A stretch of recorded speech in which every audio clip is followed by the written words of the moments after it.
Welcome back to another episode of More People, More Problems. We're missing someone today, as you can probably see if you're watching us. We have no Chelsea today, and that's because we have a special guest. This is Deb, everyone, Deb Kennedy, and she is so special to me and dear to my heart. She was my coach while at Shopify for many years and a very critical and important person in both my work life and my personal life. And we thought that in this one-on-one, it would be easier to dig into the topic with just us two. So Chelsea's missing out. She's getting a break this week, but we're going deep, Deb and I. And truth be told, I think even if Chelsea did sit in, I wouldn't let her talk. So it was a nice little vacation for her. But here is Deb. Welcome, Deb. Say hi Hey to there. everyone. So Deb is a little background about Deb. Deb is an executive coach, and I was just joking with her before we jumped on that I went on her LinkedIn profile because I was like, I got to get all the things right. I'm this professional interview. Not really.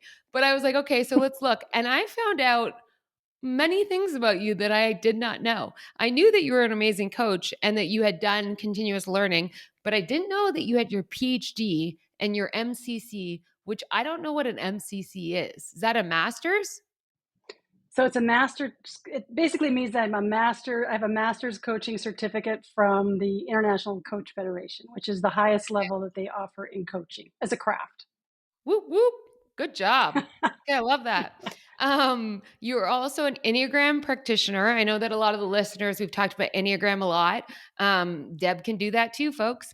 And you're also big on the ICC, which is Intro Coaching Canada, but you've also done coach supervisor, which I believe means you teach other coaches how to up level their skill and really build that profession, right? Is that correct? Well, so I'm already it wrong. well, basically, coach supervision is for anyone who's in a helping relationship. Stuff comes up, and it's good to have someone else to talk about. So, if I have a client and I'm getting triggered by my client and I don't really know what's happening, it's good to have a supervisor to talk about, hey, what's going on? If I'm uh, uh, seeing an ethical situation, for Yeah. example, that's a great place to talk to somebody else. It just like so your biases don't come into play. Like everyone needs support. And so Yep. you're that support of the next level. And I'm assuming it's because of all your mastery on the subject matter, to be honest. But what I will say is, you got a long list of an amazing accolades. Is that the right word? Accolades? Yeah. It's impressive. Certifications is probably Certification. better. Yeah. Yeah, this is already starting with good fun. Um, But what I actually knew to be true for all the years that I've known you is that you are a constant learner. You have always been working at something while also working. So Deb came to Shopify, and that's where we met to lean into coaching. You were doing a private practice before that, but you had an amazing career at Microsoft. You were very senior there. I believe you were operating there and not coaching, correct? That's correct. I was a senior leader at Microsoft at the time, yeah. At Yeah. the end, by the end, yeah. So you've seen some shit along with then being able to advise, coach. And so today's conversation is probably going to be more I guess it'll be a mix actually of casual because you're going to hear two really good friends go deep on something that we are both very, very passionate about, but it's going to be more of a casual. And then I guess the flip side being with a depth of knowledge and curiosity that hopefully comes through in this conversation. And so I wanted to start with a little personal story. So I had been at Shopify probably 4 years when you came in, maybe four. Yeah. And I had seen another coach. At this point, we had an amazing coach in house, Cam, and he was working with a lot of the executives. I was working with someone else, but I had seen it firsthand how much it was impacting our leaders and how much it was providing support, clarity, strategy. I mean, I can keep naming all the things, but it was really, really valuable. I had leaned in with someone, his name was Paul, shout out to Paul, and we had kind of wrapped that relationship up. And I was looking for a new coach, and Deb had just come in, and I'd heard all these great things about her. And actually, side story, because coaching lived at Shopify under talent, it was an interesting relationship because I wanted to have find a coach, but also the coaching team then reported back into me. And so I think I was a little cautious. I had my backup, and I remember sitting down with Deb for the first time to just have like an intro conversation of like, what could this be? Kind of get a feel for each other. I think so much of any type of these relationships is about chemistry and like finding that chemistry in it. And we spent, gosh, I think it was only like 45 minutes, but I remember you walked out after this conversation and I went, whoa. Like you had asked questions I've never been asked. You reframed thoughts so simply in this first conversation that I was like, how does she get it and see it in that way? Like I couldn't understand it. And it really, for me, I felt like cared for, but challenged, and I loved that. And so I remember after that first one, I was like, we're going in. Like, this is going to be hard, which scared me and all that. But I remember thinking, oh, this is going to be fun. Fast forward, gosh, 6 years later of deep relationship work. And I can honestly say I wouldn't be where I am today on every level of it, like work, personal, like social, if it wasn't for you. You had such a massive impact in my life. And I'm so thankful for that. And I think that's partially because of you being Deb, but I think a big piece of it as well is the craft and the mastery of what you really have built and what you built at Shopify during your time there, but also what you continue to do today. And so I wanted to dig in to really, what is coaching? What can it be? I think it was Shopify's secret sauce when we did it, and it was so important. And so, like, how do organizations think about it? And what is possible with it. And really, for the listeners, like TLDL, too long didn't listen, we're going to talk about why you should consider coaching and why you might want to implement it in your organization to really create tangible impact on the end line, meaning product, service, whatever your company is there to do. And so that was a big, long intro for you, but let's get into it. So, actually, first question, Deb, let's keep it casual and light. What do you remember about me when you first met me? Put you on the spot. Oh, that's a great question. So I'm picturing you in your office and you're over your computer and you're always so busy. Like there were so many things going on. Like you had so many, I think lots of things kind of ran into you. And at that time, the structure or the number of people working for you was a lot smaller. And so Yeah. you were sort of had your hand in every pie, so to speak, your finger in every pie. And I remember really enjoying our conversation because I thought, wow, someone who has got so much going on, was young at the time and had a lot of I'm still young, Deb. responsibility. Still You're young. still young.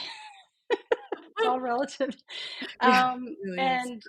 And who was so interested in her own learning. Like that's always the thing that grabs me is um, like somebody who's really interested in learning more about themselves, learning more about how to get better at what they do, the craft of leadership. I couldn't tell you much about the craft of HR, but the craft of leadership and like that's a big deal, and it's so impactful, not only obviously for you, but for the people that you lead. And Yeah. so anyway, I remember thinking this could be really fun. I know, because I remember thinking the same thing, scary but fun. But I remember it was like enticing you away from a really good gig that you had. You had flexibility, you were doing your own thing, you were coaching and consulting on your own terms, and we were Yeah, then propositioning you to come in full time. And let's be yeah, honest, in a hyper growth company such as Shopify, full time is more than full time. And it was yeah, you moving across to a new country, actually. Sorry, yeah, and like yeah. completely changing your life. And so kudos for you for picking up and jumping in fully to really start something new.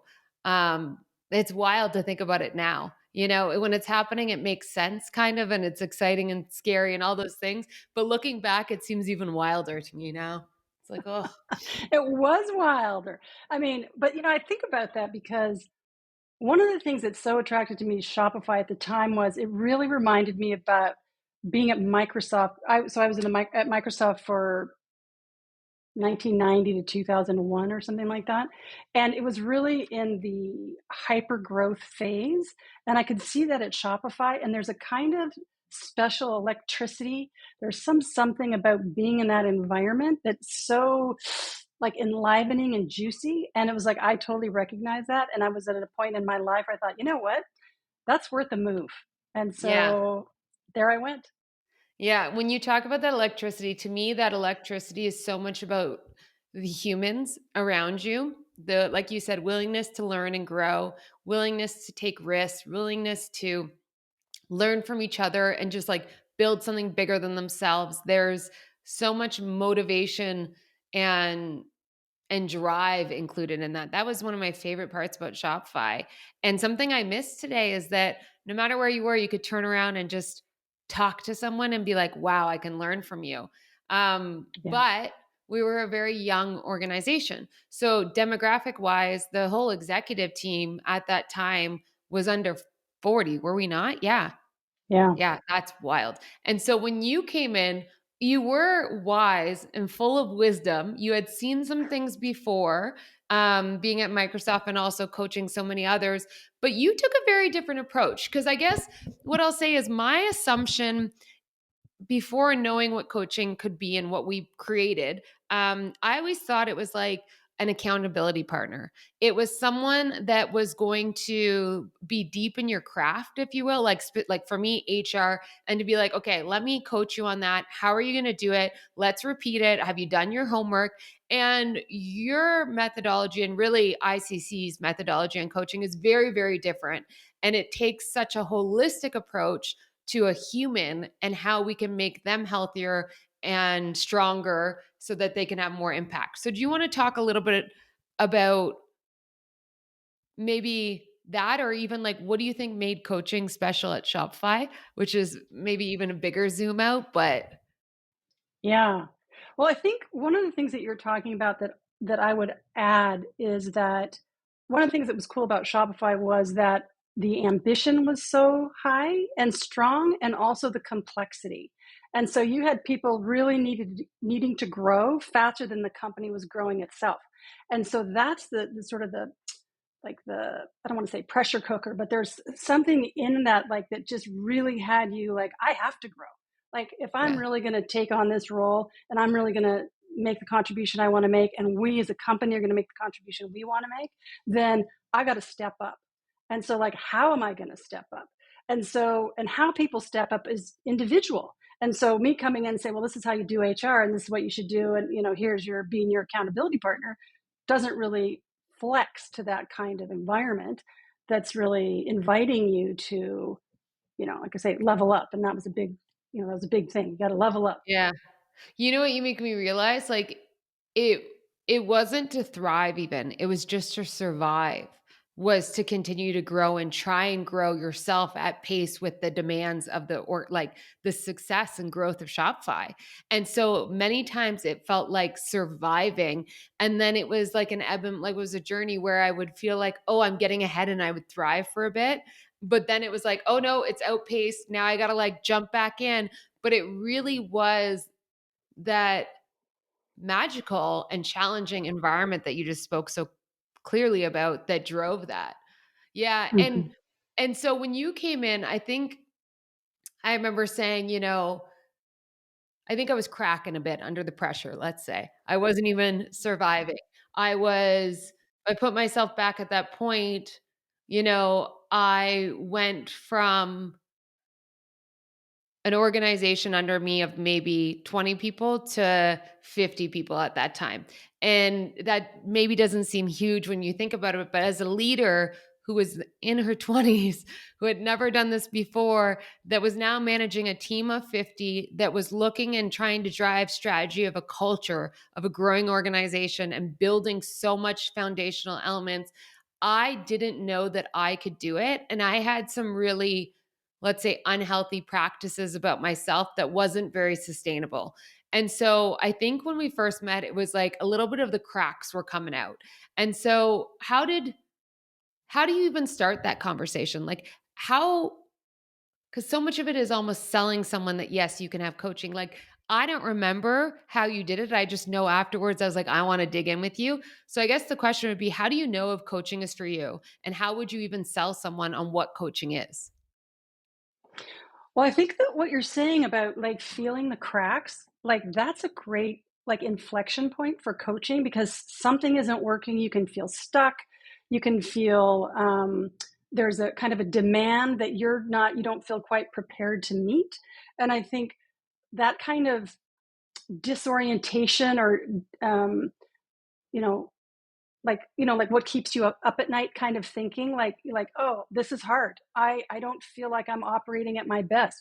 And so when you start talking to someone, like when I started talking to you, it was like I'm just listening at first, like how are you, how are things, what's going on for you. And this is where you're like, and this is the thing about you were saying about chemistry, which is you start to get a feel for the person. Can I be honest? Can I be open? Can I be vulnerable about what's actually happening? And when it feels right, that doesn't feel like a hard thing to do. It doesn't feel effortful. So even in that conversation, Yeah. because we had a little bit of understand and knew each other a little bit, it's like, and then it's like, okay, so now we have a sense of like, okay, what's happening and what do you want? And then, well, what's getting in the way?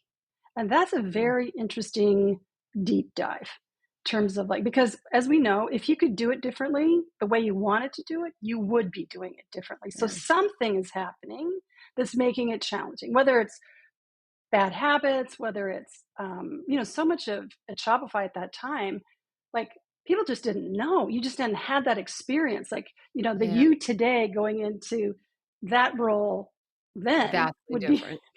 totally different, right? So there were so many things that you hadn't even seen yet. So it was like really a lot about how can I through, and I love that you said that you felt cared for and challenged because that's kind of how I see myself as a coach.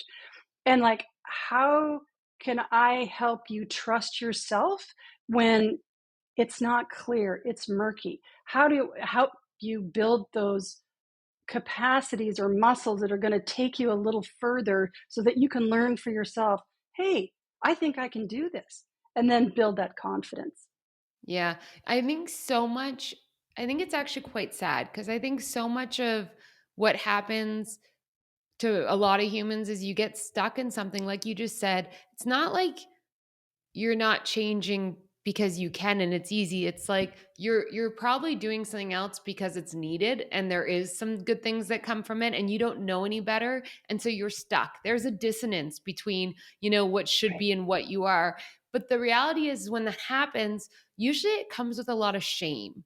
A lot of like, Mhm. oh, I'm not good enough or can I actually do this? Maybe imposter syndrome. Or, you know what, if I was just better, I could just figure it out on my own. And all of those things generally tell you to go inwards, not outwards to seek support. And it's so interesting to me because there's no other like developmental profession. Let's talk about an athlete. They have coaches for everything. Why is it that when you're trying to be super successful in your career, and it might be in a tech company or a service company, whatever, that you're supposed to do it alone? Why is there shame in seeking help? And I think it's because like we really do judge ourselves harshly. And so what I'm realizing, I got a little aha, is that first time we sat down, I think in you listening and you asking and you normalizing that, like, it's okay what you're doing. It got you here. Be thankful for it. It made me feel, oh, I have no shame. I can be vulnerable. I can open up. We can explore this and I feel safe. And so often that's just not the case. Like we don't Yeah. even get there because of all of these gnarly emotions that we have that we can't get past. Yeah, and I think you're saying something really important. And I think I can't remember who says this, but the journey of 1,000 miles starts beneath your feet, which means it's like we have to start right where you actually are, not where you think you should be, not where someone's told you you have to be. It's like, no, where are you really? And that's can be a hard and also illuminating place, right? Because this is where you start to turn inward and say, well, where am I? What is really hard for me? What is challenging me right now? Where do I feel a little constrained, ashamed? Where are the strategies that I've learned to get along and to get ahead not really Yeah. working for me so much anymore? Yeah. Yeah. And one of the things, and this is maybe flip flopping between like coaching individual how to know when to do it, but also in the org. But one of the special things that was done at Shopify is that you coached all the executives. So you got context and perspective of the whole leadership team, the dynamics of it, and you witnessed, you would join our exec meetings, you would see how we showed up. And so there was a lot of trust. And I'll just say it bluntly, there was no hiding. So even if I wasn't extremely self aware on something, you were very skillful at getting me there, or very bluntly saying, hey, you think it's this, let's talk about this, do you see this as an issue? And I think that was a superpower of really, to your point, opening it up and saying, we're gonna, like, nothing is off limits unless you say so, so let's try and let's see. And that foundation of trust and really like compassion for each other and really wanting to help support the growth, I think was fundamental on both self-awareness, like actually seeing all angles and getting that feedback loop, but then also like bringing that outside feedback loop back to the individual. Like the amount of times I remember we would sit down for a coaching session and I'd be pissed about someone, whether it was my boss or my peer or someone on my team. And I would come in raging, like I thought I knew it all. And I'd be like, Deb, get this. And I would just go into it. And by the end of the hour, sometimes two, I would walk out being like, it's always me. It's always me. Like, I have to work on something. I have control over self. So like there was always this piece of, yes, there's all of the external, but how do you really bring it back to the individual, you know? Yeah, I mean, and that's, I mean, for a coach, I think, speaking for myself, like, I think that's one of the most, that's one of the things I just love the most about it, because so much of coaching is really about reflecting back. What do I hear? What you're saying? How do I see? What are you doing? How did I see you in that meeting? How much of what you think and what I saw is in alignment? Yeah. And so, like, often it's just like, okay, that was your intent, but sort of this is what happened. And then sort of kind of bringing that back so that you can kind of get a sense of like,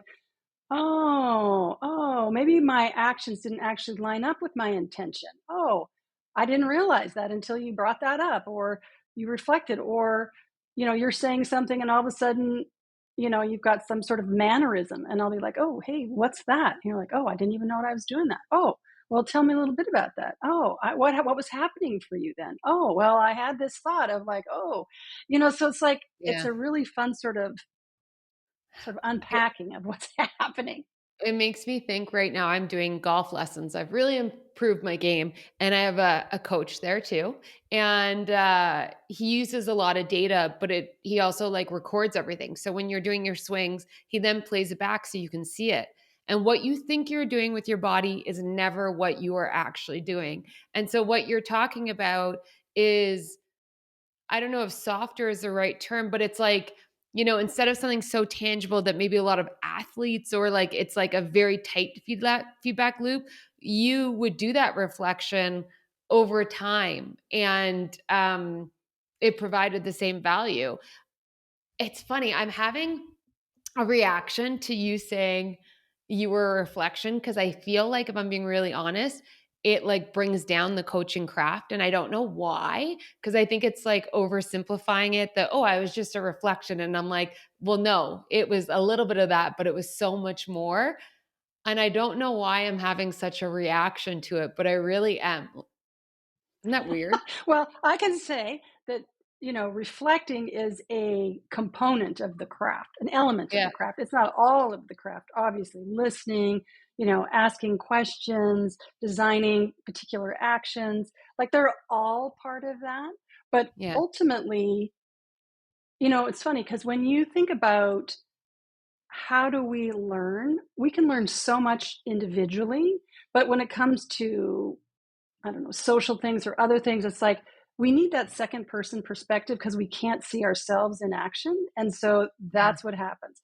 So I wouldn't discount reflection, because in a way these are things that you can't see. These are like lights into your blind spots, for example.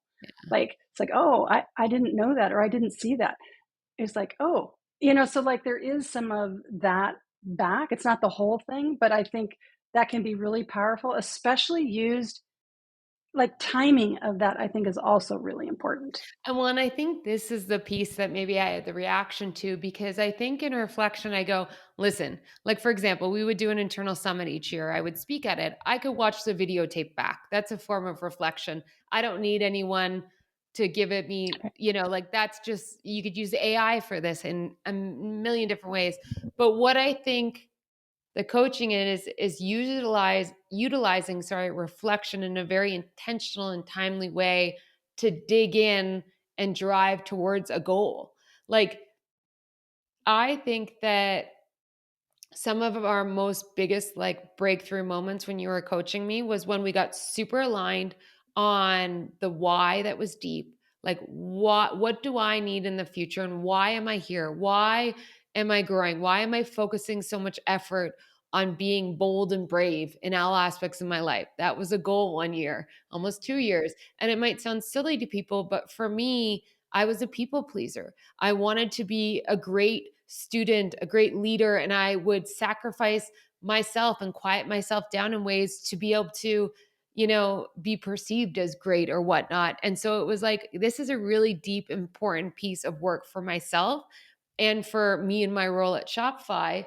And once we got aligned on that, then that feedback loop, then that reflection and very intentional, timely digging was so, so valuable. And I guess I want to hit on that because for anyone listening, if you're sitting down with a coach or mentor or therapist or really anyone that's helping to guide you in your life and develop you, if they're just putting stuff back and you're like, I know this, duh, that's not the type of feedback loop you want. You want the aha moments of, like what you said, I thought I was doing this so that it would be this outcome, thought I nailed it, and it's this person's fault. And then we'd sit down and you'd be like, well, this was the reflection I saw. Your intention was there, but it didn't translate. And this is where you can change. There was a component to it that was so Hmm. unlocking. Hmm. Yeah, and I think one of the things that you're saying too is that, to use your example of coming back into the office, sort of raging about what happened, like that's always where the juice is in terms of our own self awareness and seeing into blind spots. Because what is it that had you so activated, that had you so angry? Like that's really where we start to make some progress because it's like when you start to become aware of that, then you start to be able to catch yourself. And sometimes you won't see it, it'll go by, and then we'll talk about it. And then you're like, oh, I caught it, but it was too late. I'd already did it. And then it's like after a while, though, you're like, oh, oh, oh, I'm gonna I can change my behavior because I can catch it in the moment and I can say, that's not gonna help me. That's not gonna get me where I want. That's not gonna get me the result I want with this particular person, for example. Yeah. It's like, oh, this is how I need to be, or this is what I want, you know? We always call that the messy middle of where you start to get aware of it, but you aren't quick enough to action in a new way. And that is like the Yes. most painful place to be because it is truly annoying how much you notice you then do something that is no longer serving you, but you can't in the moment get to that next level Yeah. of, yeah, motioning out. Okay, Deb, I have a question for you. How do you think people like find a coach and know if it's working for them? And I have so many questions. Let me actually put a few out there and you can choose which one. So those are two of them. The other one was like, what is the difference between coaching, mentoring, therapy? Like there's so much, I guess, clarity I would hope to provide to people when thinking about this broad subject matter. Ah, okay. Okay, let's sort of start at the first question. So, how do people find a coach? People find a coach all sorts of different ways. You can go on LinkedIn. You can ask your friends. You can see who's in your company. You can, um, yeah, I mean, talk to people basically. Like you're at a party. Actually, one coach came to me, or sorry, one client came to me because he had met somebody I'd coached at a party. And he said, "Oh, this person had really recommended you." And so, like, it's kind of a social thing. And so, I think what's the important thing there is you can find lots of coaches. The question is, how do you know that coach is the right person for you? And I think ultimately you feel cared for and challenged. Like in the conversation, it's not like, oh, I like their profile on LinkedIn or whatever it is. It's like, how did I actually feel? Because coaching is really one-on-one coaching is really about a dialogue and what's happening in the dialogue. And then how willing are you to go off and do the things that kind of arise in the dialogue after the session is over. So much happens in that conversation. So if you don't feel like you're open, trusting, you feel safe, then not a lot can happen. Yeah, it's like dating. You really have to put yourself out there, and it might not just be the first one because someone else referred them. It's really about taking that first date, if you will, as a metaphor, and getting to know and seeing what's there. Do Yeah, you and I think that think there should coaches be do this too, though. I would just say, like, a coach, like, so for example, I think some people feel like, oh, if I have this meeting with this person and then, oh, I didn't pick them, like, oh, how am I going to feel about that? How are they going to feel about that? Like, look, coaches are as interested in finding the right match as a client is. So sometimes the coach knows I'm not the right coach for you. So, I'd say listen to that because that's going to be some useful information. Yeah. Yeah, for sure. I think that it's scary to even start to put yourself out there, so you just hope that it's gonna work, and I think it's an important note to say, like, it might not, and if you're not feeling that chemistry, or if you're not like, do you think in the first conversation you should have some aha moments or some like, do you think you should walk away feeling like you got something out of it? Because to me, that's a very tangible thing, but maybe that's too early. I love to rush things. So Well, it's funny because I had a friend coach say, "How much time do you give people in an introductory session? Like just like a kind of get to I'm like, I always do an hour, and they're like, an yeah. hour? That just seems like so much. And I'm like, yeah, but at the end, no matter if it's they coach with me or they decide to pick somebody else, it's like to me that's a generous act because at the end we're going to know, did we feel something, did the client, a potential client, have an experience that's like, oh, I want more of this. Because if you don't have that, if you don't get an aha, if you didn't enjoy the conversations, like, this isn't my person. Yeah. Well, and I think this also leads to potentially when to like break up with a coach or to meet someone new or to close out for a bit is when you stop getting those. When you're meeting so many times we can get into the habit of meeting with people just to meet with them because it's in the schedule rather than the true once again like what is the outcome? What is the impact we want to see and are we still striving towards that? And I think that's also very much on both parties. It's in what the coach can give, but it's also in what the client is willing to open up, be vulnerable, and actually work on. And so much of it is dictated by that person. Well, so here's, this is where, like, okay, how do you know you're ready to be coached or you're coachable? It's like you have to prepare for your session.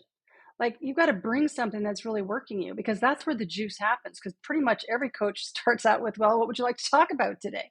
And so if you don't have something that's like really pressing, that's going to be an indication to you, like, well, and maybe that's a week or two or whatever. But if that's kind of goes on for a while, like, there's no juice in it. So if there's no juice in it, it's like, take a break, or maybe this, for whatever reason, you might be holding back, or you might like not be getting what you really want. And that's a real opportunity because if it's kind of like in a therapist in the same way, it's like being able to have an honest conversation about what's happening in the relationship. It's like, wow, this just doesn't feel as um, juicy to me anymore. I don't know what's happened. And so then, like, you can actually unpack that with the coach. The coach is trained for that. So it's like, Yeah. what, it's not just like, oh my gosh, I as the coach have done something wrong. It's like, that's so interesting. What do you think is happening? And it's like, well, the last time we talked and I said this, I felt like you cut me off, or like whatever that Yeah. was. And like, it's like, so I feel myself, and this takes a ton of self-awareness to be able to have that kind of conversation. Like, you're really leveling up, if you're being able to have that. But like, it's so important. And a good coach hopefully is being able to, they're attuned enough to say, wow, I noticed you seem like you're holding back, so that it actually can prompt an inquiry, with the client. So it's like, again, it's the coach and the client and the space between them.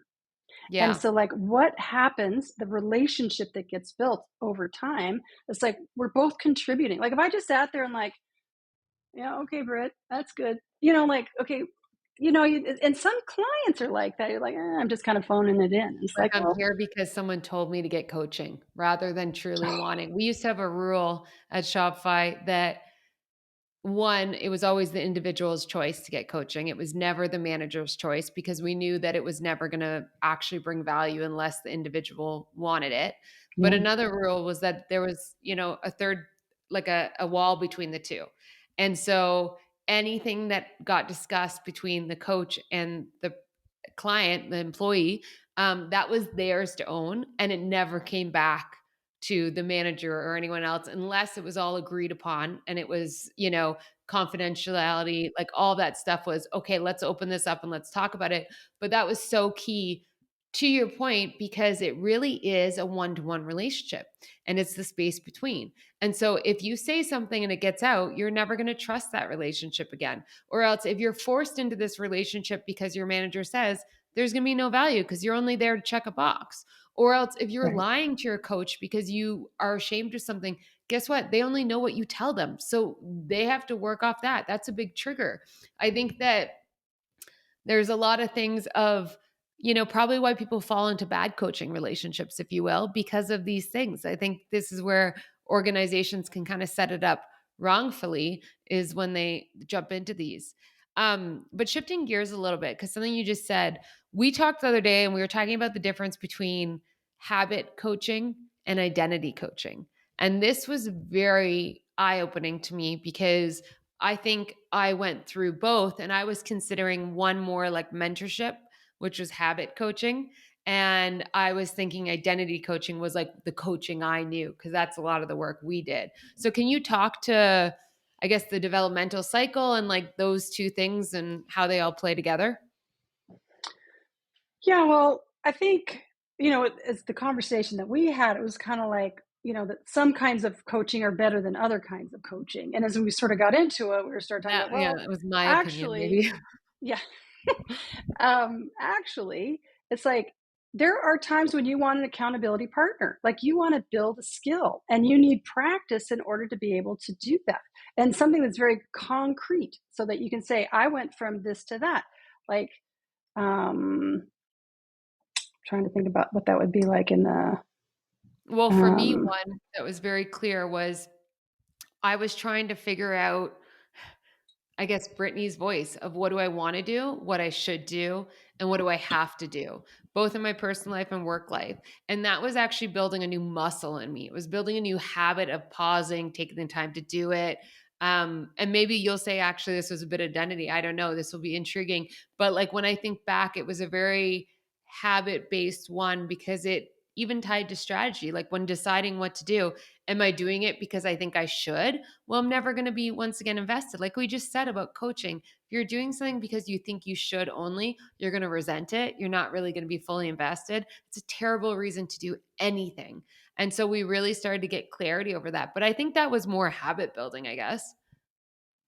yeah, I think if you looked at that specifically, because then you can start to track, well, how often am I doing what I want? How often am I doing what I think I have to? Like you can get a notebook out and you can get very concrete about, oh, I did this 4 times today, like, and I don't want to do it any times a day. So how do I catch myself? Um, which is probably in the middle, honestly, for what we're talking about.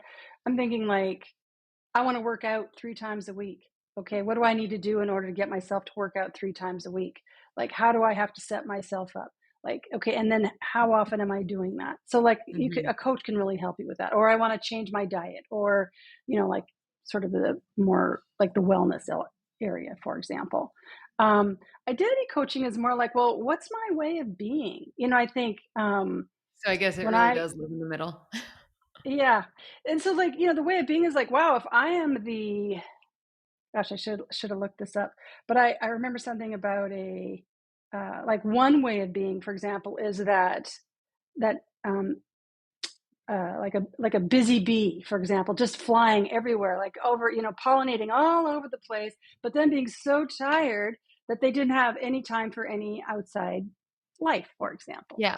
And then By it's the like, way, oh Deb's well, I talking about me. I'll give everyone that. That was me. It was the bumblebee. It was the yeah, it was the pollinating, bumblebee. serving everyone, but then never serving myself, being too exhausted. Exactly. And I think the metaphor that we landed afterwards was some kind of particular gardener, which you were still growing things, so to speak, but it was you were sort of in cycles.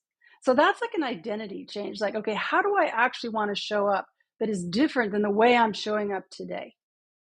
Yep. So that would be an And the example big of thing identity. there, you nailed so two things actually. One really cool thing about ICC, which is Integral Coaching Canada, is they have a methodology where they use metaphors, right, to kind of paint the picture of the future and the current, and then build practices around it to get there and to really dig in. And that really resonated with me, probably because I think a lot of us are kind of like storytellers, visual, and we can really understand like the bumblebee pollinating exhausted to the nurturer, the gardener still growing, still caring for things, people, but also, caring for myself and finding the right ways to grow instead of just busy, busy, busy, slowing down. And so much of that was then going deep on the why. And that was my other question to you, which is like, what is the difference then between coaching and therapy? Because to me, identity coaching is really therapeutic, like we were saying. Like it really got into why am I who I am? And I had to look many layers deeper of what I had access to. And then we would work on it and get to a next level. And then it would come back around again in like 2 years. And I'd be like, oh, I'm facing the same thing because it's who I am as a human. And so Right. that's that developmental cycle. I don't know if you want to add Mhm. anything about that, but it's a doozy. It's a doozy, yeah, and I think so therapy, I think, is it's not so much that I'm interested in what happened with your mother or your father or whatever traumatic experience that you had in the past that you're trying to make sense of now and sort of integrate today. It's more like, okay, you learned strategies at some point in your life that being busy and taking care of everybody else was the way you wanted to be. But what you're finding out is that way of being isn't very effective for you. It's exhausting. It's so like you're finding out ways in which that strategy was no longer working for you. So then we were really focused on, okay, well, what would be some of the things where that would be some of the areas that you would need to grow in order for those to basically build into new strategies. Yeah. It's like, oh, I can now, oh, now I'm listening to my body, for example. Oh, now I'm realizing I'm tired. Or I'm just doing that because I didn't want to disappoint that person, but I don't really want to do it. Like that's where this is where the self-awareness comes in, right? It's like, oh, okay. But that didn't have anything with me, with your parents or the things that you typically go to therapy about or some traumatic experience. Um, so I say And there it's would be bits of it because it would come up of like, well, where did you first learn this tactic? And it would be, you know what? Like there was moments in time where I realized instead of feeling all these emotions, if I could just stay busy and help everyone, then they love me and then it worked. And so like we would get into it a little bit, but it wasn't as like, okay, let's really talk about this traumatic incident, why it happened, how it formed you. It was more reverse engineering to understand it and to actually appreciate it as a strength, but to not look at it as so binary. Like I always looked at it like, okay, I'm busy and I need to be, and that's great. And so anything else, bad.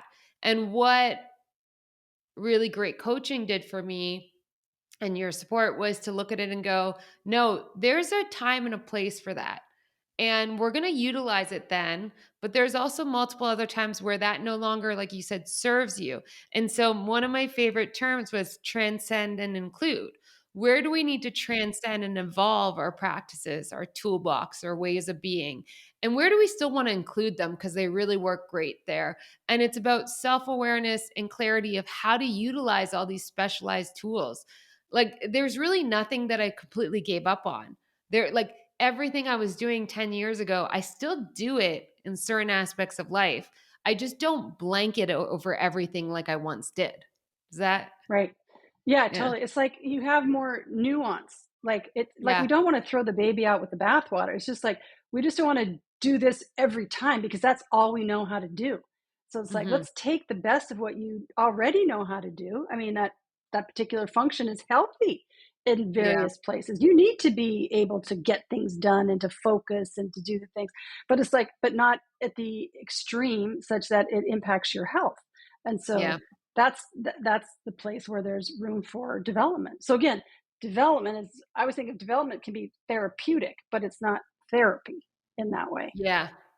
And I guess when you think about that, like coaching is the tool towards development, just like therapy is the tool towards, like you need to figure out what you want to utilize as your tool, probably based on your own needs and everything else, and then go in.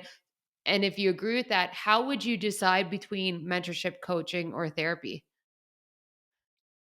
Like, how would I decide about that, or how would a client decide about How that? would a client, I guess, or you? I'm curious in your take too. If you don't feel Well, confident in kind of, yeah, so I mean, it's probably both when you get right down, I mean, it's the same when you probably get right down to it. So it's like, well, how debilitating is what I'm experiencing? Like, so much of oh, that's coaching is interesting. future oriented. Like, this is what I want. It's sort of ambition. Like, okay, Yeah, I want to be better at this, or I want to show up in this particular way. Whereas, therapy is a lot about, this is really bothering me. Like, I can't get over this. Like, yeah, I have these things running in my head all the time. Like, I get so angry about this. Like, that's not the realm of coaching, you yeah, know and then further on the flip side, or down the continuum, like mentoring, for example, is, hey, I and this is probably some of the stuff you're doing today, which, like, I've done your job. Like, I yeah. understand HR, I understand where you are in Building the a business company. life Yeah, cycle. Like, I've been there. So it's like, I can help you, I can make a couple of shortcuts here for you by telling you what I know. yeah, People learn in different ways. So, in yeah, that case, you're showing your mastery. yeah, yeah. And it's an interesting. I think you just highlighted it very clearly, and it makes me think about, even just like very, I guess, openly how I want to spend my time because mentoring is fun because you get to utilize your arsenal of knowledge, of experience, and everything else.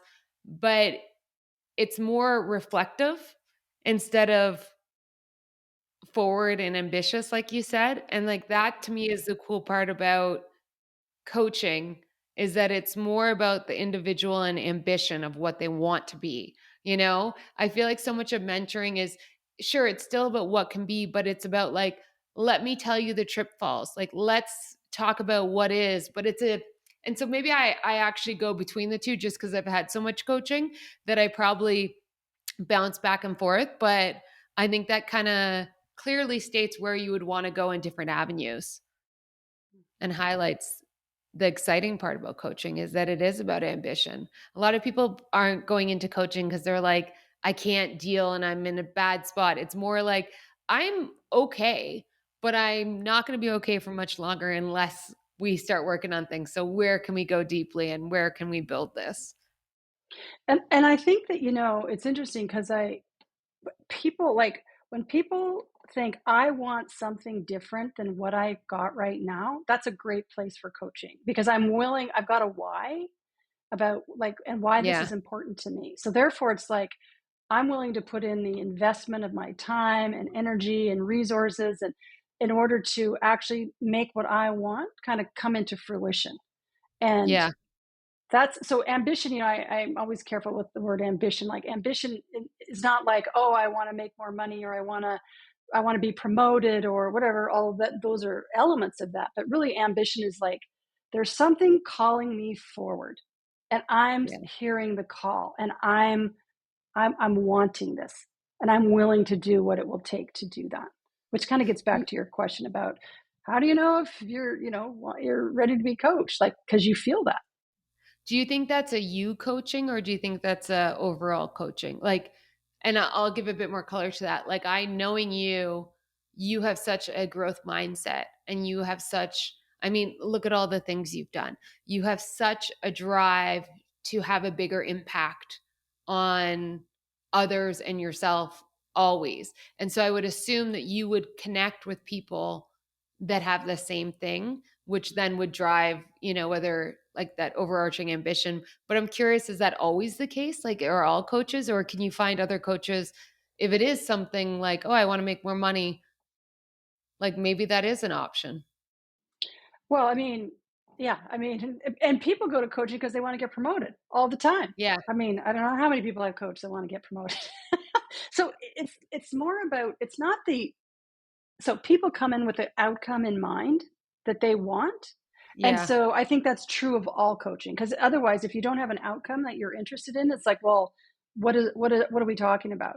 Because it's like, okay, here's the outcome, here's why it's important to me. Let's explore why I'm not there already, what's getting in my way, and then what are the capacities that I need to build, or what are the things I need to think about, or how does my perspective need to change? What about the underlying belief systems or my values or those things? Like, that's going to actually help to shift that.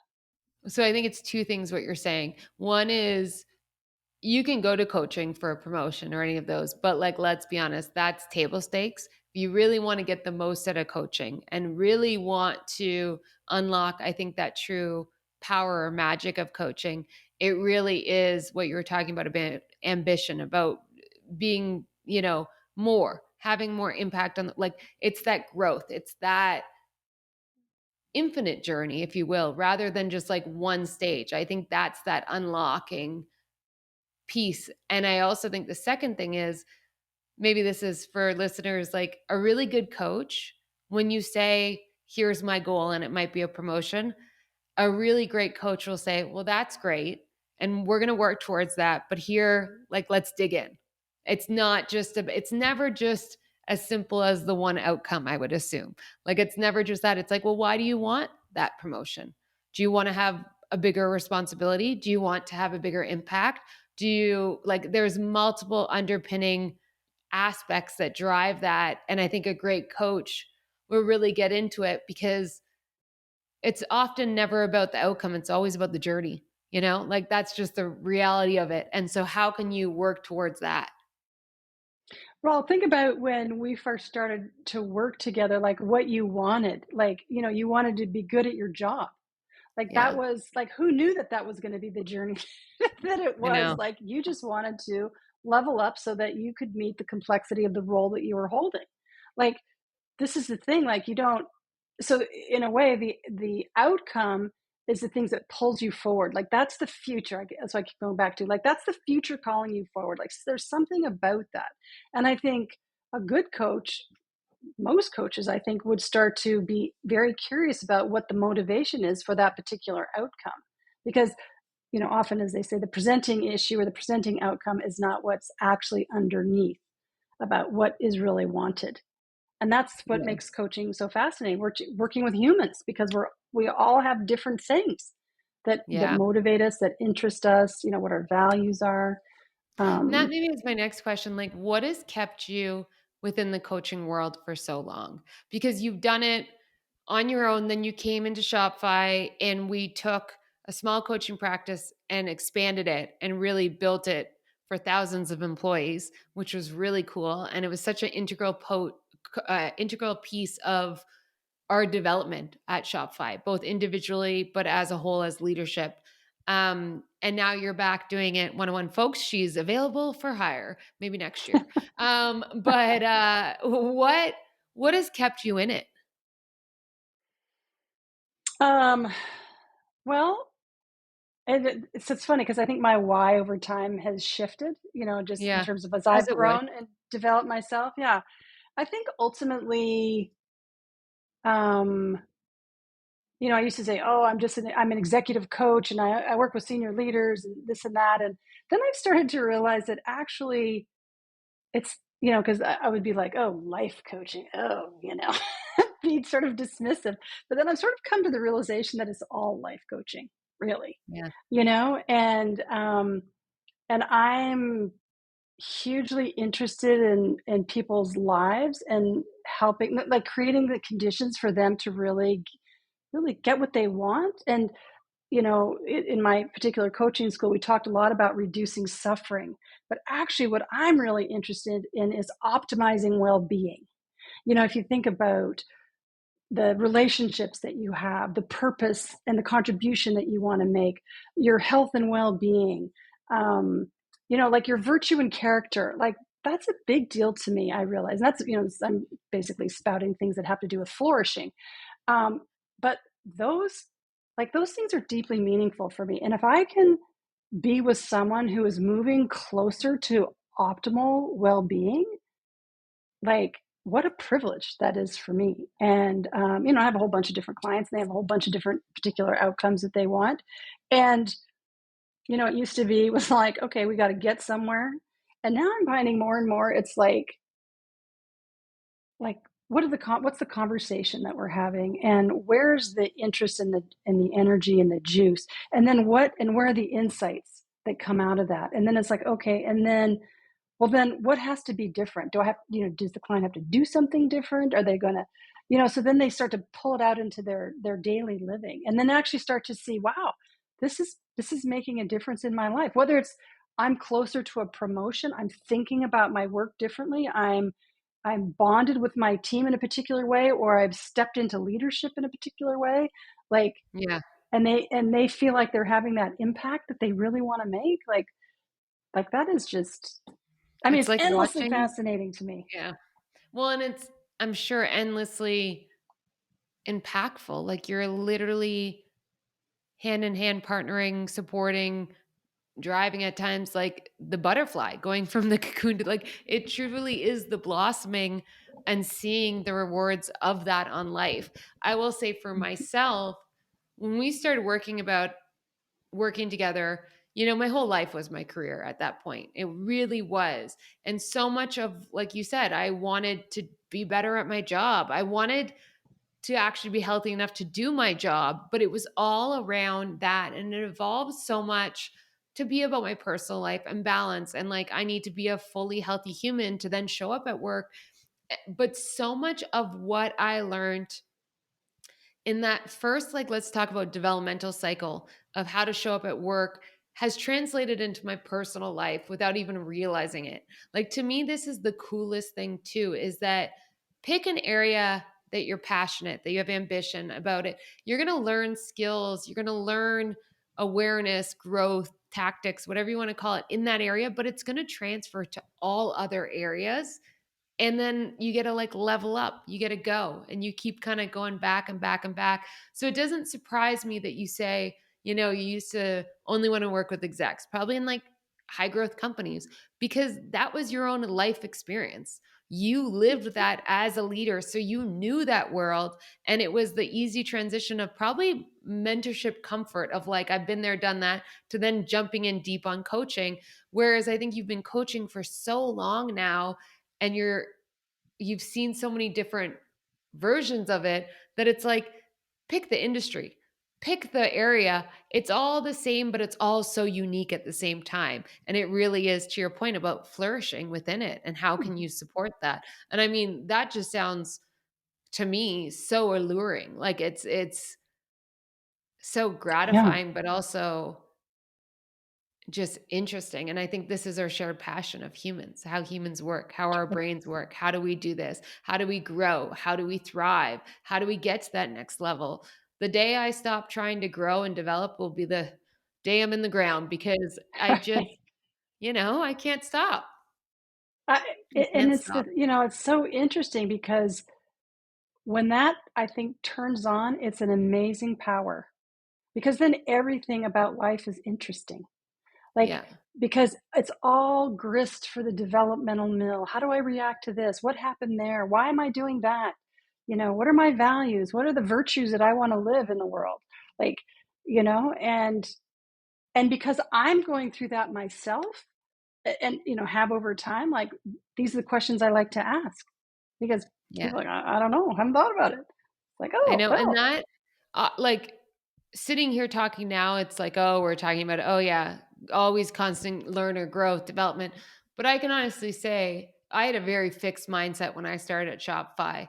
And that in certain aspects of life, I should say, actually, but that environment really changed the way I thought about growth, development, self awareness, you know, opportunity.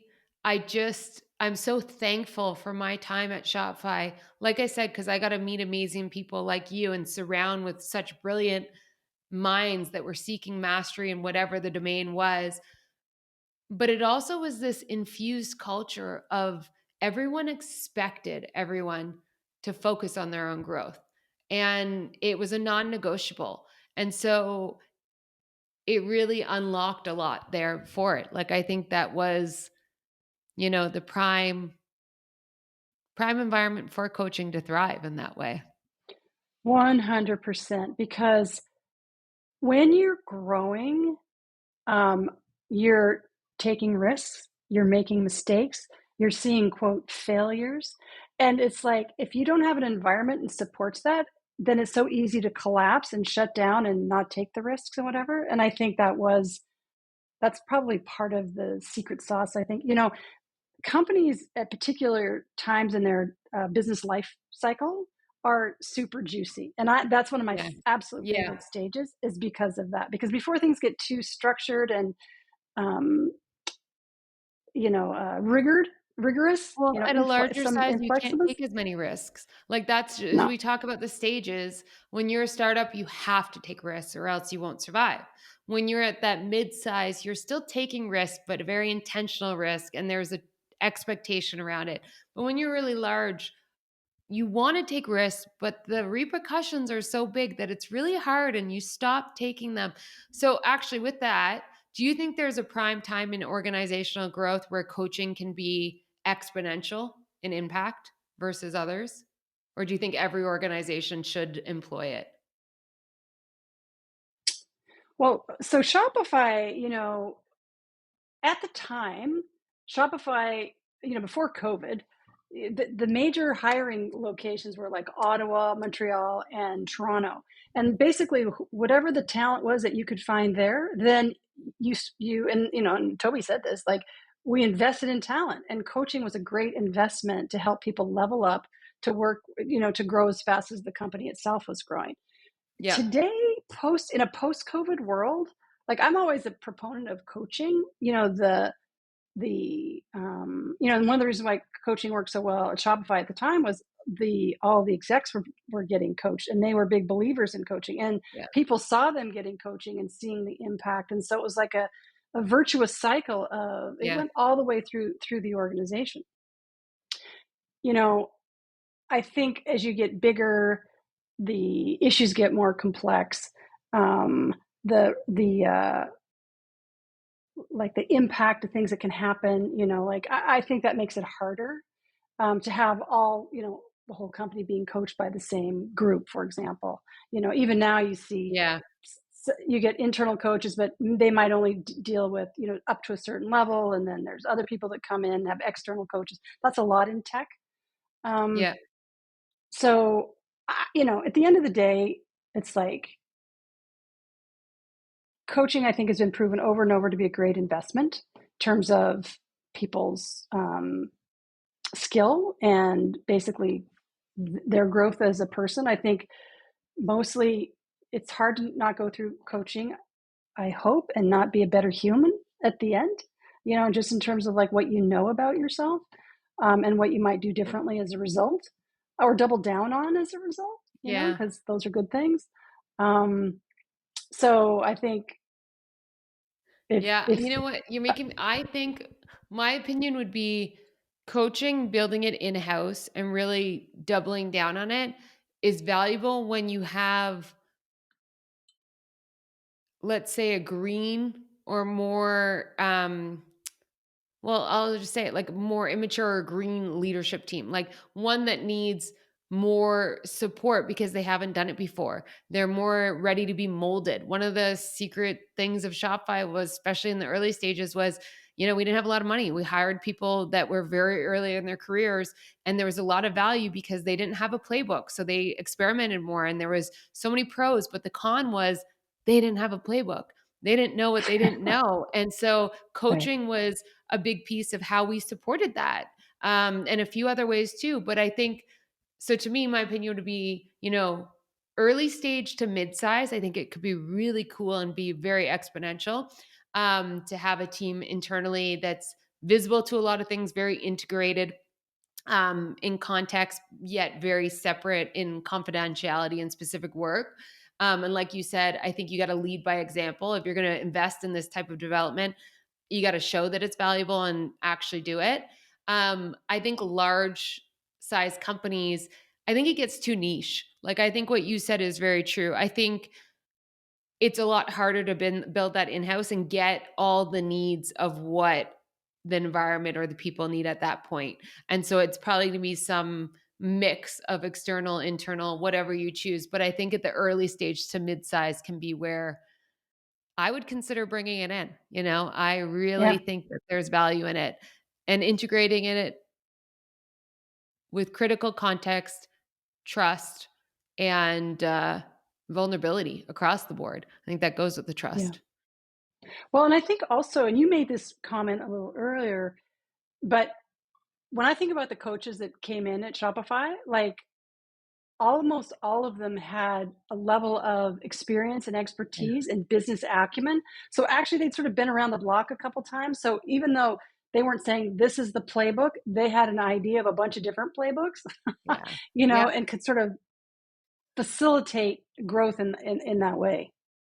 I think that's important to just really highlight some specifics of what they brought to the table. It makes me laugh because we'd call like the coaching team like the old wise ones because they were generally, a couple 20 years older, let's say, but also like they had that knowledge, they had that experience. And so they served many different ways. I think the final thing I'll say on that is there shouldn't be any rigid way of doing it. I think that the best ways are where you have, I guess, like your boundaries or like your set outcome, but that you use intuition, flexibility, or, ebb and flows with it. Like to me, that was that beauty, which was we didn't just hire coaches that had all the check marks beside coaches. We realized business acumen was very valuable. And every coach had different relationships with their clients internally. There wasn't one size fit all. And I think that that highlights what we talk about every single day on this podcast, which is humans are complex. It's what makes us so special, but it makes us so hard too. And so you really got to meet people where they are. You got to build what you think is the best way of doing it, but then allow for the flexibility, allow for the customization to really support people in how it is and trust that that's going to get you the outcome. And there's definitely ways to measure that, but there's also a lot of not ways. And that was always hard for us at Shopify because when you said tangibly, what can we provide as data to say coaching is working? We couldn't, but we knew from all the, you know, what's the right term, like qualitative data that it was so impactful. So we never had to question it. And that's why I think it's Yeah. important that you actually have coaching at the top because then you don't question it. You just know. Yeah, exactly. Exactly. And I think, that's as true at the organizational level as it is at the individual level. All the things that you were just saying about flexibility and like trust and vulnerability, like you just, like, it's such a alchemical experience. It's not like we're going to start at A and then we're going to go B, C, D, all the way to Z. It's like, it's not like Yeah. that. It is it's really a catalytic alchemical process with a deep ally. And, Yeah. you don't always know what's gonna come out of the brew, you know? That's the fun of it. It is Uh, precisely, that absolutely is the fun of it. It's what it keeps me oh, so interested. I mean, I people are know. just absolutely fascinating, and, and when you care, really deeply care, but aren't afraid to challenge at the same time, like, then it's just fun, isn't Yeah. it? Yeah. And I think that's very hard to do. And so kudos to all the coaches out there because I think that's the mastery of the craft is to be able to do those two things at the same time. Like it is hard. Deb, this was a blast. I love our conversations. Anything else you want to add before we wrap it up? Well, shall we go back to your first question that you said that we were gonna answer and just double check, did we answer it? Oh, yeah, good call. So TLDL, do you think people listening to this will be like, "Oh, I want to get a coach"? I hope so. Oh, yeah.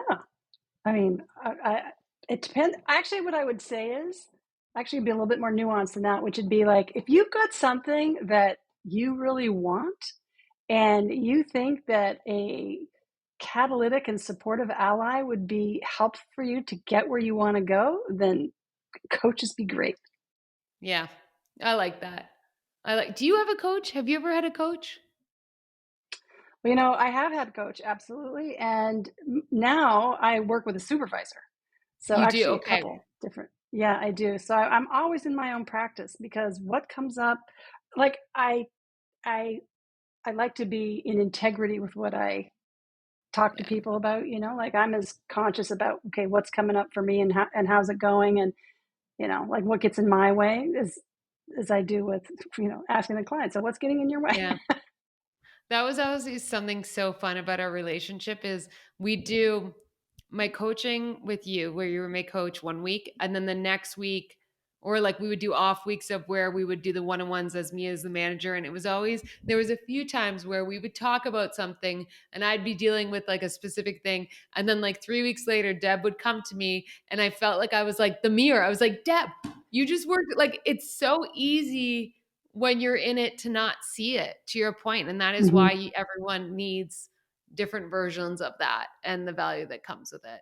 Okay, the second piece was coaching within an organization, whether or not you should do it and when to consider it. I think we touched on that. Obviously, like I think early stage midsize, there's some really good value in adding that, especially when you have a younger, greener, more novice team. I really think it supports.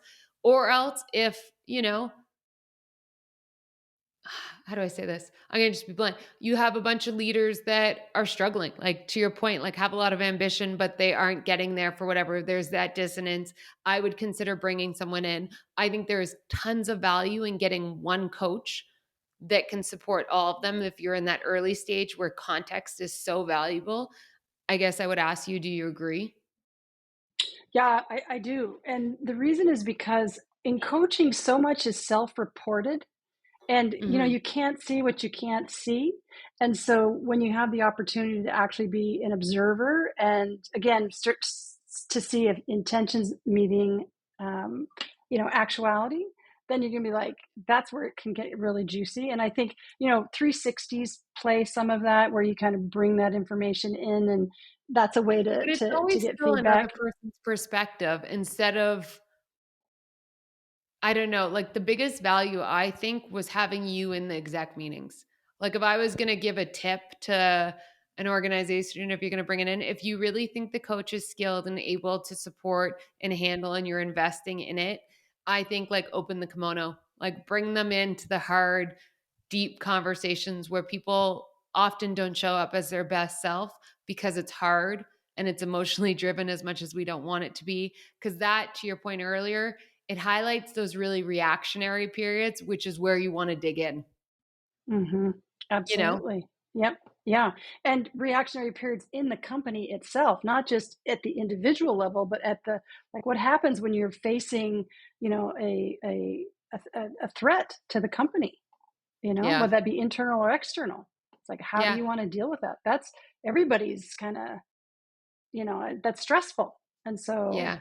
having Well, I that think support I think is really important. the other thing it highlights is how much you were a leader at the company along with a coach. I don't think you would have been invited into that unless there was a expectation or respect or I don't know what the right word is, but of like something bigger than just coaching. It was you were invited into that room because of who you were. And like we were fast and loose with titles and everything else. It was more about what is the person, the skill set, and what are they going to bring to a discussion and how are we going to make the decision. And so you were such a critical person to that. Um, and so look for a great coach, but look for more. I think you can expect more too out of it, if that makes sense. Well, that's why I think selecting, and I think this was a question also, which is like, I think selecting a coach is such an important, like taking the time to do that right. So you really feel Yeah. like you've got the person, and not being afraid to say after a few sessions, you know what, this isn't working. Like Yeah. that's okay. Coaches are okay with that generally. Yeah. It's a little bruising on the ego, but ultimately, like that's for the right thing. And if they're not okay with it, that's their problem, not yours. Let's be honest. Exactly. Right? Exactly. That means they've got more. That means they can take that to supervision. Yeah, Yes, they exactly. can work with that. Exactly. Oh, love that. Okay, well, with that, cheers to you. I hope everyone enjoyed this. We might evolve this. I might see if you want to come back one day and go deeper on one of the subjects, but I feel like this gave a really good view of coaching and what the potential is there, or opportunity rather. And thank you again. Well, thanks for having me. This was super fun. Super happy that you're doing coaching because as I told you, I'm like, finally, I've been waiting when your podcast was going to be doing. I Not because know. I was going to be on it, just because it's such a great topic. Well, I couldn't go into it without you, Deb. I couldn't dig into it without getting you on it. And I was waiting because there were some life things. And then I was like, oh, maybe I'll go this way. And then it all worked out. It always works out. It always works out. Well, again, thank you for having me. This was really fun, and I'd be happy to Okay. come back if you want to deep dive into something else about Uh, coaching. I was going to say Enneagram. Who knows? Okay. With that, All thanks. right. All right.